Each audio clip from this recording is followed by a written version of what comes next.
গুরু কৃপাহি কেবলম। আমি অধ্যাপক ডক্টর শ্রী সুনীল শাস্ত্রী। আজ আমি আপনাদের একটা ছোট্ট টোটকা বলবো, যাদের প্রচুর ঋণ হয়ে গেছে, সংসারে সুখ শান্তি সমৃদ্ধি বজায় থাকছে না, ঋণ থেকে মুক্তি পাওয়ার এই টোটকাটি বলছি, মন দিয়ে শুনুন। ঋণ থেকে মুক্তি পাওয়ার জন্য সর্বপ্রথম কি করবেন, 5টি লাল গোলাপ পূর্ণ প্রস্ফুটিত ফুল নিয়ে আসবেন। এরপর কি করবেন, দোকান থেকে 1.5 মিটার সাদা থান কিনে নিয়ে আসবেন। নিয়ে এসে বৃহস্পতিবার দিন স্নান করে শুদ্ধ বস্ত্রে আপনার নিজের সামনে ওই থানটিকে বিছিয়ে নেবেন। বিছিয়ে নিয়ে কি করবেন, 5টি গোলাপ ভগবানের নাম করে গায়ত্রী মন্ত্র জপ করবেন।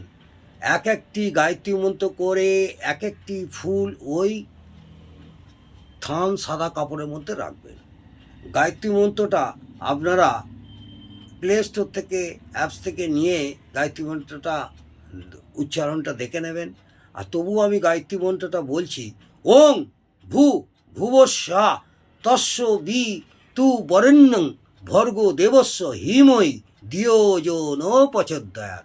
ওং ভুবস্বাহ তস্য বি তু বরেণ্যং ভর্গো দেবস্য হিময়ী ধিয়ো যো ন প্রচোদয়াৎ।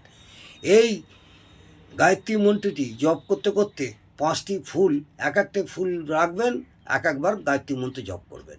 5বার 5টি ফুল রাখার সময় 5বার গায়ত্রী মন্ত্র জপ করে ওই কাপড়টি গিট বেঁধে আপনি কি করবেন, আপনার ঘরে যে মা লক্ষ্মী বসানো আছে বা মা লক্ষ্মীর মূর্তি বা মা লক্ষ্মীর ঘট, সেখানে আপনি রেখে দেবেন। আশা করব ভগবানের কৃপায় আপনার বাড়ির সুখ সমৃদ্ধি এবং শান্তি বজায় থাকবে এবং ঋণ থেকে মুক্তি অবশ্যই হবে। এই প্রয়োগটি করে দেখুন, আশা করব আপনি ভালো ফল পাবেন। নমস্কার, জয় মাতা।